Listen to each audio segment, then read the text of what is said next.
Yeah, I'm just been local supermarket, and I'm shocked, mate. I'm shocked. There was barely any toilet rolls, loads of fresh fruit and veg, which possibly, like, I was thinking, is the fruit and veg?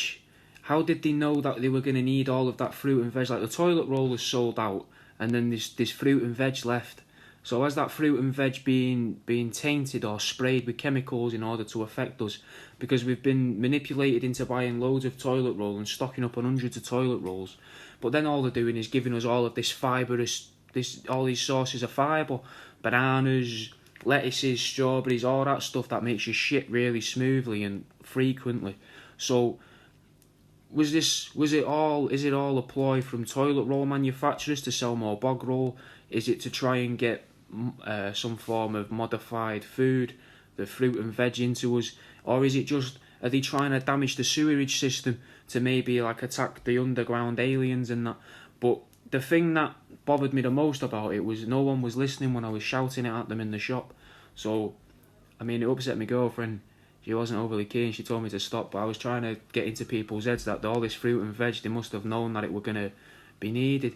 Like, how come they can keep bringing all this fruit and veg constantly and always have that, but maybe not have the meat and all that? And then I started thinking, we don't really feed chicken meat like sausages in that.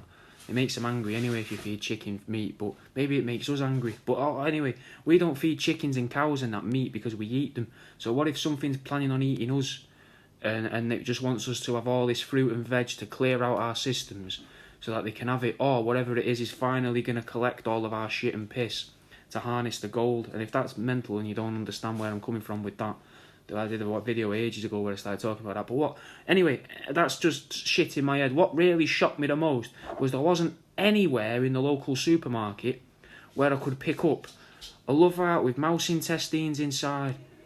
They'd gone from everywhere. And if you really want one, the best place to go for it is www.worldaroundyou.com. I mean, they didn't have any animals chopped up and turned into other animals. There was none of them. I couldn't find me any faces made out of mouse tails, ears, spines and intestines. None at all. There was no sort of good luck messages or anything for anyone that's just got wed made out of intestines. None of that either. There was no dead lizards, no fish with mouse arms. There was nothing, mate.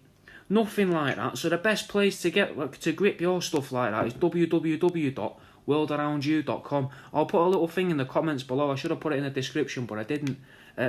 Another, no full specimens either, mate. There was shit toilet roll that looks like it's going to cut your ass. There was lettuces that are probably going to, I don't know, poison you or make you excrete more gold or whatever for the aliens to collect, or to flood our systems and build on these fatbergs so that we collapse and destroy the hollow earth beneath us. But no solid chameleons, mate. Now on www.worldaroundyou.com, I've got bigger ones like this, and I've got little babies as well, little tiddlers. So it just pissed me off, mate. That's all. I was walking around, I was thinking, who's thinking about the oddity collectors at a time like this, where the world's gone mad, mate. People are fighting over bread and that.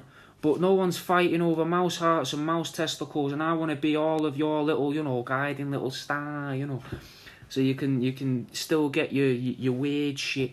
I don't want people thinking, oh no, there's no bread or no toilet roll anywhere, so there's definitely not going to be any mouse bollocks in little robots. There is, mate. There is. Trust me, there is. I've got a couple dozen of them and all.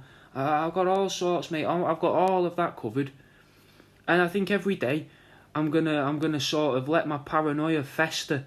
So while I may not be making as much because of, we're being advised to stay at home, I can still let yous all into me little head and fucking worry yous about the ideas I'm having.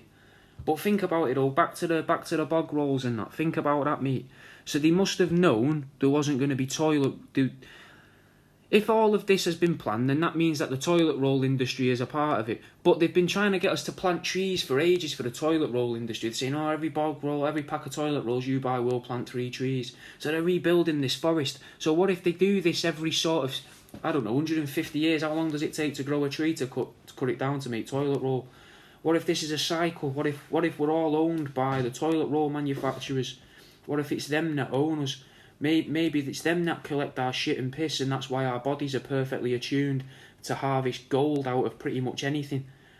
But that could be what this all is, and we eat these extra onions and the wonky carrots and the not quite perfect cucumbers now because of EU regulations aren't on us or whatever it is we were told that was happening and why we couldn't eat dodgy carrots. And now what if all of those have been all sprayed with mad shit to make everyone just go, oh yeah, I'll scoff all this down because I'm locked in my house and there's not much else I can do. So then they can finally... It's either are they gonna block the toilets up and the sewerage systems, and then what happens? Is there a reason for that? Like, if the hollow earth is real, does that mean that, do we look at it as practical as it's an earth in an earth in an earth like a gobstopper? Or is it literally there's just like hominids or something living in the sewerage systems or just beneath the sewerage systems, like in New York in Futurama, where they've got New York beneath where all the mutants live? Or are we going to become them mutants and then like New Plymouth or New Manchester? Why would it be New Plymouth? There's no New Plymouth or New Plymouth or whatever, you know. Like, unless there is a New Plymouth in America though. Why not? There's a New York. There's a York in England. But yeah. It's just an idea, you know, but if you are looking to get yourself some dead lizards, some dead fish and that, www.worldaroundyou.com, and I might be back tomorrow with a little rant. Also, I've managed to pick myself up a little The Book of Mormon, so I might read that to you and tell you how it's all to do with aliens and that, but anyway, I'll see you in a bit. Thanks for watching.